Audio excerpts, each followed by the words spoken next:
ಆ ಪಾರ್ಟಿಗೆ ರವಿ ಮಂಡ್ಯ ಅವರು ಅದೇ ರೀತಿ ಇವರು ಕೂಡ ಹೋಗಿದ್ರು, ಕೆಂಪನ ಕೂಡ ಹೋಗಿದ್ರು. ಓಕೆ, ಅವ್ರು ಯಾವಾಗ ಬಂದರು ಅಂತ ನಿಮಗೇನಾದ್ರು ಹೇಳಿದಾರ? ನನಗೆ ಆ ವಿಚಾರನೇ ಗೊತ್ತಿಲ್ಲ. ಈ ಪಾರ್ಟಿ ಮಾಡಿರೋ ವಿಚಾರ, ಅಲ್ಲಿ ಏನಾಗಿದೆ ವಿಚಾರ ಅನ್ನೋದೇ ಗೊತ್ತಿಲ್ಲ ನಮಗೆ.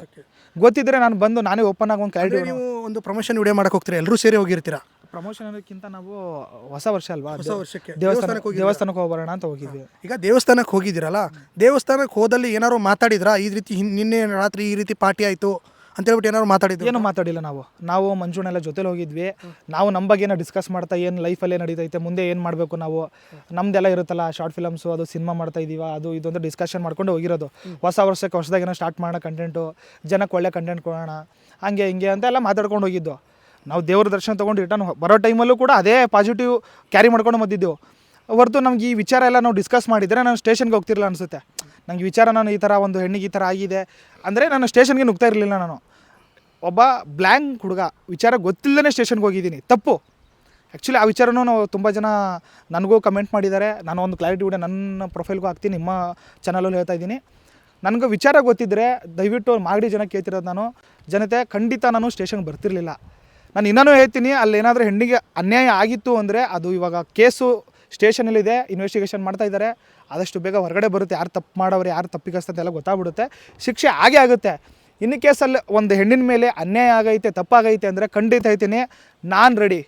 ಪಾದಯಾತ್ರೆ ಮಾಡೋಕ್ಕೂ ರೆಡಿ, ಉಪವಾಸ ಕೂತ್ಕೊಳ್ಳೋಕ್ಕೂ ರೆಡಿ, ಎಲ್ಲ ರೀತಿ ರೆಡಿ. ನಾನು ಹೋರಾಟ ಯಾವ ಲೆವೆಲಿಗೆ ಬೇಕಾದರೂ ಮಾಡೋಣ. ಒಂದು ಹೆಣ್ಣಿಗೆ ಅನ್ಯಾಯ ಆಗೈತೆ ಅಂದರೆ ನ್ಯಾಯ ಕೊಡಿಸ್ತೀವಿ. ನಮ್ಮ ಮನೇಲಿ ಹೆಣ್ಮಕ್ಳಿದ್ದಾರೆ, ನನಗೂ ಒಂದು ಸಭ್ಯತೆ ಅನ್ನೋದು ಇದೆ, ಯಾರಿಗೆ ಹಿಂಗೆ ರೆಸ್ಪೆಕ್ಟ್ ಕೊಡಬೇಕು ಅನ್ನೋದು ಇದೆ. ಖಂಡಿತ ಅವ್ರಿಗೆ ನಾನು ಸ್ಟ್ಯಾಂಡಾಗಿ ನಿಂತ್ಕೋತೀನಿ. ಈಗ ಅದರಲ್ಲಿ ಈ ಕೇಸಲ್ಲಿ ಇರೋವಂಥವ್ರು ಮೇನ್ ಆಗಿರುವಂಥವ್ರು ರವಿ ಜಮುನಾ ಅನ್ನೋರು. ಅವರು ನಿಮಗೇನಾದ್ರು ಪರಿಚಯ ಇತ್ತಾ ಮುಂಚೆ? ಯಾರಂತ ಗೊತ್ತಿಲ್ಲ ನನಗೆ, ಅವ್ನು ಯಾರು ಅಂತಲೂ ಗೊತ್ತಿಲ್ಲ ನನಗೆ. ಆ ಕಚಡ ನನ್ನ ಮಗ ಯಾರು ಅಂತಲೂ ಗೊತ್ತಿಲ್ಲ. ಗೊತ್ತಿದ್ರೆ ಮಾತು, ಅವನಿಗೂ ನನಗೆ ಸಂಬಂಧನೇ ಇಲ್ಲ. ಓಕೆ, ಈಗ ಅವ್ರನ್ನ ಏನಾದ್ರು ಮೀಟ್ ಮಾಡೋಕ್ಕೆ ಸ್ಟೇಷನ್ಗೆ ಏನಾದ್ರು ಹೋಗಿರುವಂಥದ್ದು? ಇಲ್ಲ, ಖಂಡಿತ ಅಲ್ಲ. ನಾನು ಸ್ಟಾರ್ಟಿಂಗ್ ಹೇಳಿದ್ನಲ್ಲ ಸರ್ ನಿಮಗೆ, ನನಗೆ ಇಲ್ಲಿ ರವಿ ಮಂಡ್ಯ ಅಣ್ಣಂಗೆ ಬಿಟ್ಟರೆ ಯಾರೂ ಗೊತ್ತಿಲ್ಲ. ಮಂಜು ಅಣ್ಣ ಕೇರ್ಪೇಟೆ, ರವಿ ಅಣ್ಣಂಗೆ ಬಿಟ್ಟರೆ ನನಗೆ ಅಲ್ಲಿ ಯಾರೂ ಗೊತ್ತಿಲ್ಲ. ಅವ್ರಿಗೋಸ್ಕರ ಹೋಗಿರೋದು ನಾನು ಸ್ಟೇಷನ್ಗೆ ಹೊರತು ಅಲ್ಲಿ ಒಳಗಡೆ ಯಾರು ಕೂತವ್ರೆ ಅವ್ರಿಗೋಸ್ಕರ ಹೋಗಿಲ್ಲ. ನಾನು ಇವ್ರಿಗೋಸ್ಕರ ಹೋಗಿದ್ದು. ಯಾರೋ ಕೂತವ್ರೆ, ರವಿ ಮಂಡ್ಯ ಅಣ್ಣಂಗೆ ಮತ್ತು ಮಂಜು ಕೇರ್ಪೇಟೆ ಅಣ್ಣಂಗೆ ಅವ್ರಿಗೆ ಪರಿಚಯ. ಅವರು ಅಲ್ಲಿ ಒಳಗಡೆ ಯಾರೋ ಪಾರ್ಟಿ ಅರೇಂಜ್ ಮಾಡಿದಾರಲ್ಲ, ಅವ್ರು ಪರಿಚಯ. ಅವ್ರಿಗೆ ಮಾತಾಡ್ಸೋಣ ಅಂತ ಇವ್ರು ಹೋದರು. ಇವ್ರು ನಂಗೆ ಕರೆದ್ರಲ್ಲ ಅಂತ ಇವ್ರ ಜೊತೆ ಹೋದಷ್ಟೇ ನಾನು. ಅದಕ್ಕೆ ಬಿಟ್ಟು ನಂಗೆ ಆ ಪಾರ್ಟಿ ಅರೇಂಜ್ ಮಾಡೋದವ್ರು ಗೊತ್ತಿಲ್ಲ, ಇವ್ನು ಯಾಕೆ ಕಚಡ ಕೆಲಸ ಮಾಡೋದೂ ಗೊತ್ತಿಲ್ಲ. ನಂಗೆ ಈ ವಿಷಯಕ್ಕೂ ನನಗೂ ಸಂಬಂಧನೇ ಇಲ್ಲ. ಓಕೆ, ಈಗ ಬರ್ತಿರೋ ಮಾಹಿತಿ ಪ್ರಕಾರ ಅಂದರೆ ಈಗ ಅಸಭ್ಯ ವರ್ತನೆ ಆಗಿರ್ಬೋದು ಅದು ಅಂದರೆ ಇನ್ನೂ ಮೈನರು. ಓಕೆ, ಇದ್ರ ಬಗ್ಗೆ ಏನಾದ್ರು ನಿಮಗೆ ಕ್ಲಾರಿಟಿ ಏನಾದ್ರು ಗೊತ್ತಿದೆಯಾ, ಏನೇನಾಯಿತು ಅನ್ನುವಂಥದ್ದು ಏನಾದ್ರು ಮಾಹಿತಿ ಗೊತ್ತಾ? ಸರ್ ಇನ್ನೂ ಗೊತ್ತಿಲ್ಲ, ಯಾಕಂದರೆ ಅದು ಇನ್ವೆಸ್ಟಿಗೇಷನ್ ಮಾಡ್ತಾ ಇದ್ದಾರೆ. ಮಾಗಡಿ ಪೊಲೀಸ್ ಸ್ಟೇಷನ್ ನಡೀತಾ ಇದೆ, ತನಿಖೆ ನಡೀತಾ ಇದೆ. ತನಿಖೆ ಹೊರಗಡೆ ಬಂದ ಮೇಲೆ ಪ್ರತಿಯೊಬ್ಬರಿಗೂ ಗೊತ್ತಾಗುತ್ತೆ. ಗೊತ್ತಾದ ಮೇಲೆ ಬೇಕಾದರೆ ನಾವು ಸ್ಟ್ರೈಕ್ ಮಾಡೋಣ. ಅಲ್ಲಿ ತಪ್ಪು ಅಂತ ಒಂದು ಹೆಣ್ಣಿನ ಮೇಲೆ ಅನ್ಯಾಯ ಆಗೈತೆ ಅಂದಮೇಲೆ ಯಾವ ಲೆವೆಲಿಗೆ ಬೇಕಾದರೆ ಹೋರಾಟ ಮಾಡೋಣ. ಅಂದರೆ ಇನ್ನೊಂದು ಮ್ಯಾಟ್ರ್ ಏನಪ್ಪ ಅಂದರೆ, ಈಗ ನೀವೆಲ್ಲ ಅಂದರೆ ಯೂಟ್ಯೂಬರ್ ಅನ್ನೋ ಒಂದು ಮಾತು ಬರುತ್ತೆ. ಈಗ ಒಬ್ಬ ಯೂಟ್ಯೂಬರ್ ಮಾಡಿರೋದ್ರಿಂದ ನೀವು ಅವನ ಪರವಾಗಿ ವಾದಿಸ್ಕೊಳ್ಳೋಕೆ ಹೋದ್ರಿ ಅನ್ನೋಕ್ಕೋಸ್ಕರ ಈ ಎಲ್ಲ ಏಟು. ಪರವಾಗಿಲ್ಲ, ನಂಗೆ ವಿಷಯ ಗೊತ್ತಿದ್ರೆ ನಾವು ಹೋಗ್ತಾನೆ ಇರಲಿಲ್ವಲ್ಲ. ಅಲ್ಲಿ ಆ ಜನ ಅಂದ್ಕೊಂಡಿರೋದು, ಆ ಜನ ತಪ್ಪು ತಿಳ್ಕೊಂಡ್ಬಿಟ್ಟವ್ರೆ. ಅದಕ್ಕೆ ನಾನು ಜನ ಕೇಳ್ಕೊತಿರೋದು, ನೋಡಿ ದಯವಿಟ್ಟು ಯಾರೇ ಆಗಲಿ ನನ್ನ ಜಾಗದಲ್ಲಿ ಒಬ್ಬ ಅಮಾಯಕಾದರೂ ಕೂಡ ಪ್ರತಿಯೊಬ್ಬರು ನಾನು ಇದೇ ಕೇಳ್ಕೊತಿರೋದು, ಒಂದು ಕ್ಲಾರಿಟಿ ತೊಗೊಂಡು ಇದು ಮಾಡಿ. ತಪ್ಪು ಅಂತ ಗೊತ್ತಾದ್ಮೇಲೆ ಹೊಡೀರಿ, ಬಡೀರಿ, ಕಾನೂನು ಮುಖಾಂತರ ಹೋಗಿ ಏನು ಬೇಕಾದರೂ ಮಾಡಿ. ಅದಕ್ಕೂ ಎಲ್ಲರೂ ಒಪ್ಕೋತಾರೆ, ಜನನೂ ಸಪೋರ್ಟ್ ಮಾಡ್ತಾರೆ. ಅದು ಒಂದು ಮೈಂಡಲ್ಲಿ ಇರಲಿ ನಮಗೆ. ಓಕೆ, ಈಗ ನೀವು ಆ ಟೈಮಲ್ಲಿ ಬಿಡಿಸುವಂಥ ಕೆಲಸ ಪೊಲೀಸ್ ಕಡೆಯಿಂದ ಏನಾದ್ರು ಆಯಿತಾ ಅಥವಾ ಏನಾದ್ರು? ಮಾಡಿಲ್ಲ, ಪೊಲೀಸರು ಬರಲಿಲ್ಲ. ಅಂದರೆ ಪೊಲೀಸರು ಬರಲಿಲ್ಲ ಅನ್ನೋದಕ್ಕಿಂತ ಅಲ್ಲಿ ಕೆಂಪಣ್ಣಂಗೂ ಹೊಡಿತಿದ್ರು. ಸಕ್ಕರೆನಾಡು ಕೆಂಪಣ್ಣಂಗೆ ಎಲ್ಲ ಜನ ಸೇರಿ ಹೊಡಿತಿದ್ರು. ಅಲ್ಲಿ ಪೊಲೀಸರು ಬ್ಯುಸಿ ಆಗಿದ್ದರು. ಅಲ್ಲಿ ಒಂದು 2 ಗುಂಪಾಗಿ ಡಿವೈಡ್ ಆಗಿಬಿಡ್ತು. ಒಂದು ಗುಂಪು ಕೆಂಪಣ್ಣನ ಮೇಲೆ, ಒಂದು ಗುಂಪು ನಮ್ಮ ಮೇಲೆ. ಎಟ್ ಎ ಟೈಮ್ ಅಂದಾಗ ಆ ಗುಂಪಿಗೆ ನಾವೇ ಕನ್ವೆ ಮಾಡಬೇಕು ಹೊರತು ಅಲ್ಲಿ ಪೊಲೀಸರು ಬರೋಕೊಟ್ಟ ಸಮಯ ಇಲ್ಲ. ಪೊಲೀಸರು ಗೊತ್ತಿಲ್ಲ ಇಲ್ಲಿ ಹಿಂಗೆ ಇದಾಗ್ತಿದೆ ಅಂತ. ತುಂಬ ನಾವು ಕೇಳ್ಕೊಂಡ್ವಿ. ನಾನು ಇನ್ನೇನೆಲ್ಲ ಮಾಡಬೇಕು, ಎಲ್ಲನೂ ಟ್ರೈ ಮಾಡಿದೆ. ಅಣ್ಣ ಸ್ವಲ್ಪ ಟೈಮ್ ಕೊಡಿ, ನಾನು ಇನ್ನೇ ಎಲ್ಲಿದ್ದೆ ತೋರಿಸ್ತೀನಿ ಬೇಕಾದ್ರೆ ನಿಮಗೆ. ನನ್ನ ಹತ್ರ ಎಲ್ಲನೂ ಐತೆ, ಪ್ರೂಫ್ ಐತೆ, ನೋಡಿ ಗ್ಯಾಲರಿಯಲ್ಲಿ ನೋಡಿ ಅಂದರೂ ಕೂಡ ಆ ಪೇಷನ್ಸ್ ಇರಲಿಲ್ಲ ಅವ್ರಿಗೆ. ನನ್ನ ಫೋನ್ ತೊಗೊಂಡು ಎಸ್ಬಿಟ್ರು ತಳಗಡೆ.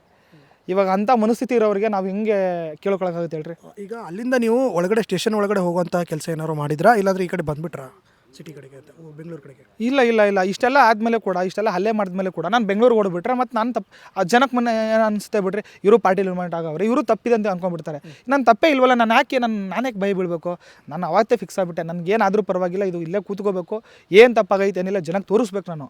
ಯಾಕಂದರೆ ಒಂದು ವಿಚಾರದಲ್ಲಿ ಮೊದಲೇ ಜನ ಹೇಟ್ ಮಾಡ್ತಾವ್ರೆ ನನಗೆ, ಏನೋ ಧರ್ಮಸ್ಥಳಕ್ಕೆ ಪಾದಯಾತ್ರೆ ಹೋಗ್ಬಿಟ್ಟು ಹಂಗೆ ಹಿಂಗೆ ಅಂತ. ಇವಾಗಲೂ ಕಮೆಂಟ್ ಅದೇ ಬರ್ತಾಯಿದೆ. ಏನಪ್ಪ ಅಂದರೆ ಕಬ್ಜಾ ಧರ್ಮಸ್ಥಳ ಮಂಜುನಾಥ ಸ್ವಾಮಿ ನಿಂಗೆ ಕೊಟ್ಬಿಟ್ಟ, ಅದು ಇದು ಆಯಿತು, ನಿಂಗೆ ಅರಿವಾಯ್ತಾ ಇವಾಗ ಹಂಗೆ ಹಿಂಗೆ ಅಂತ ತುಂಬ ಜನ ಕಮೆಂಟ್ ಮಾಡ್ತಾ ಇದ್ದೀರಾ. ಅವ್ರಿಗೆಲ್ಲ ನಾನು ಮನಸಾರಿ ಕೇಳ್ಕೊತೀನಿ. ನೋಡಿ, ತಪ್ಪು ಇದ್ದಾಗ ತಪ್ಪು ಅಂತ ಹೇಳಿದಾಗ ತಪ್ಪು ತಿದ್ಕೊಂಡಿದ್ದೀನಿ, ಬುದ್ಧಿ ಮಾತು ಹೇಳಿದ್ದೀರಾ, ತಿದ್ಕೊಂಡಿದ್ದೀನಿ. ಪ್ರತಿಯೊಂದು ವಿಷಯಕ್ಕೆ ತಂದುಬಿಟ್ಟು ಒಬ್ಬ ಅಮಾಯಕನ ಮೇಲೆ ಹಲ್ಲೆ ಆಗಿರೋದಲ್ಲಿ, ಒಬ್ಬ ನನಗೆ ವಿಷಯ ಇಲ್ಲದೇ ಇರೋನ ಮೇಲೆ ಹಲ್ಲೆ ಆಗಿರೋದು. ಈ ಒಂದು ವಿಚಾರದಲ್ಲಿ ಸ್ಟ್ಯಾಂಡ್ ತೊಗೊಳ್ಳಿ. ನಾನೇ ಆಗಲಿ ಬೇರೆಯವರೇ ಆಗಲಿ ಅವ್ರ ವಿಚಾರದಲ್ಲಿ ಸ್ಟ್ಯಾಂಡ್ ತೊಗೊಳ್ಳಿ. ತಪ್ಪಾಗಿದ್ದರೆ ಶಿಕ್ಷೆ ಕೊಡಿ, ಬೈರಿ, ಕಮೆಂಟಲ್ಲಿ ಉಗೀರಿ, ಏನೇ ಮಾಡಿ ತಿದ್ಕೊಂಡೋಗೋಣ. ನೋಡಿ, ನಾನೇನೋ ರೇಪ್ ಮಾಡಿಲ್ಲ, ಮರ್ಡರ್ ಮಾಡಿಲ್ಲ, ಏನೂ ಮಾಡಿಲ್ಲ. ಒಂದು ಹೆಣ್ಗೋಸ್ಕರ ಪದಯಾತ್ರೆ ಮಾಡಿದ್ದೀನಿ. ಅದನ್ನು ತಂದು ಮತ್ತೆ ಇಲ್ಲಿ ಕನ್ವೆ ಮಾಡೋಕ್ಕೆ ಹೋಗಬೇಡಿ ಕಮೆಂಟಲ್ಲಿ. ಇವನು ಅದು ಮಾಡ್ದ ಇದು ಮಾಡ್ದ ಹಂಗೆ ಹಿಂಗೆ ಅಂತಲ್ಲ. ದಯವಿಟ್ಟು ನಾನು ಏನೇ ಆಗಲಿ ಒಂದು ನ್ಯಾಯದ ಪರನೇ ನಿಂತಿದ್ದೀನಿ ಯಾವಾಗಲೂ ಹೊರತು. ಅವಾಗಲೂ ಕೂಡ ನ್ಯಾಯದ ಪರನೇ ನಿಂತಿದ್ದೀನಿ. ಆವಾಗಲೂ ಲೈಕ್ಸು ಫಾಲೋವರ್ಸು ಅಂತ ಏನೋ ಅಂದ್ರಿ, ಪರವಾಗಿಲ್ಲ, ತೊಗೊಂಡ್ವಿ. ನಾವು ಮಾಡಿದ್ದೀವಿ ಅಂತ ಪಾಸಿಟಿವ್ ಆಗಿ ತೊಗೊಂಡೆ ನಾನು ಕ್ಯಾರಿ ಆಗಿದ್ದು ಲೈಫಲ್ಲಿ. ತುಂಬ ಲೈಫಲ್ಲಿ ಎಫೆಕ್ಟ್ ಆಗಿತ್ತು ಆವಾಗ. ಬಟ್ ಇವಾಗ ಏನಂದರೆ ಪರ್ಸನಲಾಗಿ ತುಂಬ ಅದು ನೋಡೋಕ್ಕಾಗ್ತಿಲ್ಲ ಕಮೆಂಟ್ಸ್. ನನಗೆ ಮಂಜುನಾಥ ಸ್ವಾಮಿ ನಿಂಗೆ ಉತ್ತರ ಕೊಟ್ಟ, ಅದು ಕೊಟ್ಟ. ಅಣ್ಣ, ನಾನು ಒಬ್ಬ ಹಿಂದೂ ಅಣ್ಣ. ನಾನು ಮಂಜುನಾಥ ಸ್ವಾಮಿನ ತುಂಬ ಹೋಗ್ತೀನಿ. ನಾವು ಈ ಮ್ಯಾಟ್ರ್ ಆದಮೇಲೆ ಸ್ವಲ್ಪ ಧರ್ಮಸ್ಥಳ ಹೋಗೋದು ಕಮ್ಮಿ ಮಾಡಿದ್ದೀನಿ. ಜನ ಸ್ವಲ್ಪ ಹೇಟ್ ಮಾಡ್ತಾರೆ ಅಂತ. ಅದಕ್ಕಿಂತ ಮುಂಚೆ ನಾವು ಧರ್ಮಸ್ಥಳ ಹೋಗ್ತಿದ್ವಿ, ದೇವ್ರ ದರ್ಶನ ಮಾಡ್ತಿದ್ವಿ. ನಾನು ಹಿಂದೂ ಆಗಿ ಹಂಗೆ ಇದು ಮಾಡೋಕ್ಕಾಗುತ್ತೆ? ಹಿಂದೂ ದೇವ್ರ ವಿರುದ್ಧ ಹೋದ? ಖಂಡಿತ ಇಲ್ಲ. ಆ ವಿಚಾರ ಎಲ್ಲ ತಂದುಬಿಟ್ಟು ಆ ವಿಚಾರ ಇವಾಗ ತಂದರೆ ಅದು ಎಷ್ಟು ಸತ್ಯ, ಅದು ಎಷ್ಟು ಎಂಥ ಮನಸ್ಥಿತಿ ಅಂತ ನಿಮ್ಮದೇ ಅರ್ಥ ಆಗುತ್ತೆ. ಜನರ ಮನಸ್ಥಿತಿ ನಿಮ್ಗೆ ಗೊತ್ತು. ನನ್ನ ಮೇಲೆ ಕೋಪ ಇದೆ ಕೆಲವಷ್ಟು ಜನಕ್ಕೆ, ನನ್ನ ಪ್ರೀತಿಸೋ ಜನನೂ ಇದ್ದೀರಾ. ಇವಾಗೆಲ್ಲ ಫ್ರಸ್ಟ್ರೇಷನ್ನ ನೀವು ಕಮೆಂಟ್ ಮುಖಾಂತರ ಹೊರಗಡೆ ತರ್ತಾ ಇದ್ದೀರಾ, ಅರ್ಥ ಆಗುತ್ತೆ. ಬಟ್ ತಪ್ಪು ಮಾಡಿದ್ದೀನ ಇಲ್ವೋ ಅನ್ನೋದು ಸ್ವಲ್ಪ ತಿಳ್ಕೊಳ್ಳಿ. ನಿಮಗೆ ಎಲ್ಲ ಕಡೆ ಸಿಗುತ್ತೆ. ಮಾಗಡಿ ಪೊಲೀಸ್ ಒಂದು ಪೇಜ್ ಇದ್ದರೆ ಆ ಪೇಜಲ್ಲಿ ಹಾಕಿರ್ತಾರೆ ಯಾರು ತಪ್ಪು ಮಾಡವ್ರೆ, A1 A2 ಯಾರು ಅಂತ. ಹೋಗಿ ನೋಡಿ. ಸಪೋರ್ಟ್ ತಪ್ಪಿದ್ರೆ ನೀವು ಏನಾದರೂ ಅನ್ರಿ, ತಿದ್ಕೊಂಡು ನಡೆಯೋಣ, ತಪ್ಪೇ ಇಲ್ಲ. ಈ ವಿಚಾರದಲ್ಲೊಂದು ಸ್ವಲ್ಪ ಕಮೆಂಟ್ ಮಾಡೋದಾಗಲಿ ಈ ಥರ ಸ್ವಲ್ಪ ಮಾಡೋಕ್ಕೆ ಹೋಗ್ಬಿಡಿ ದಯವಿಟ್ಟು. ಓಕೆ, ಈ ವಿಚಾರದಲ್ಲಿ ನಿಮ್ದೇನಾದ್ರು ಮುಂದಿನ ಕ್ರಮಗಳು ಅಥವಾ ಏನಾದ್ರು ತಗೊಳ್ಳೋ ಪ್ಲ್ಯಾನ್ ಇದೆಯಾ, ಅಥವಾ ಇಲ್ಲ ಏನೋ ಅವಘಡ ಆಗೋಯ್ತು ಅಂತ ಹೇಳ್ಬಿಟ್ಟು ಏನಾದ್ರು ಸುಮ್ಮನೆ ಇರೋ? ಇಲ್ಲ, ಕ್ರಮ ತೊಗೋಬೇಕಾಗುತ್ತೆ ಸರ್. ಇವಾಗ ನೋಡಿ, ಅದು ಯಾರೇ ಆಗಿರಲಿ, ಬಂದು ಒಬ್ಬ ಕಂಟೆಂಟ್ ಕ್ರಿಯೇಟರ್ ಮೇಲೆ, ಒಬ್ಬ ಇನ್ಫ್ಲುಯೆನ್ಸರ್ ಮೇಲೆ ಹಲ್ಲೆ ಮಾಡೋರೆ ಅಂದರೆ ಅದು ಇವಾಗ ಅದು ಬೇರೆ ಎಲ್ಲ ವಿಷಯ ವೈರಲ್ ಆಗಿಬಿಟ್ಟೈತೆ. ಅದೊಂದು ಉದಾಹರಣೆ ಆಗಬೇಕಲ್ಲ ಬೇರೆ ಜನಕ್ಕೆ. ಯಾರೋ ಒಬ್ಬ ಕಂಟೆಂಟ್ ಕ್ರಿಯೇಟ್ರು ಇನ್ನೊಂದು ಸಲ ಹಲ್ಲೆ ಮಾಡಬಾರ್ದಲ್ಲ, ಜನಕ್ಕೂ ಅರ್ಥ ಆಗಬೇಕಲ್ಲ. ಅದರಲ್ಲಿ ಹಲ್ಲೆ ಮಾಡಿರೋರೆಲ್ಲ ಅಲ್ಲಿ ಒಂದು 10 ಜನ ಗುಂಪು, ಅವರೆಲ್ಲ ಎಣ್ಣೆ ಹೊಡೆದು ಬಂದಿರೋರೆ. ಅವರು ತುಂಬ ಕೆಟ್ಟ ಮನಸ್ಥಿತಿ ಹೊಂದಿರೋರು ಅವರಲ್ಲಿ. ಅವ್ರ ಮೇಲ್ಗಡೆ ಖಂಡಿತ ನಾನು ಆ್ಯಕ್ಷನ್ ತೊಗೋತೀನಿ, ನಾನು ಕಂಪ್ಲೇಂಟ್ ಕೊಡ್ತೀನಿ. ಅದೇ ಡಿಸ್ಕಷನ್ ನಡೀತಾ ಇದೆ. ನಾನು ಕಂಪ್ಲೇಂಟ್ ಖಂಡಿತ ಕೊಡ್ತೀನಿ, ಕಾನೂನು ಮುಖಾಂತರ ಹೋಗ್ತೀನಿ ನಾನು.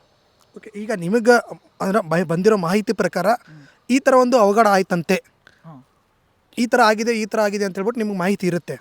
ಓಕೆ, ಆ ಮಾಹಿತಿ ಬಗ್ಗೆ ಏನು ಹೇಳ್ತೀರಾ? ಅಂದರೆ ಈ ರೀತಿ ಮಾಡ್ದ, ಆ ರೀತಿ ಮಾಡ್ದ ಅನ್ನೋ ಒಂದು ಮಾಹಿತಿ ಇದೆ. ಅಂದರೆ ನಾನು ಇಷ್ಟೆಲ್ಲ ಆದಮೇಲೆ ಗೊತ್ತಾಯಿತು ನನಗೆ, ಯಾರೋ ಅವನು ಜಾಮೂನು ಅನ್ನೋನು ಈ ಥರ ಮಾಡಿದ್ದಾನೆ ಅಂತೆಲ್ಲ ಪ್ರತಿಯೊಂದು ಅರ್ಥ ಆಯಿತು.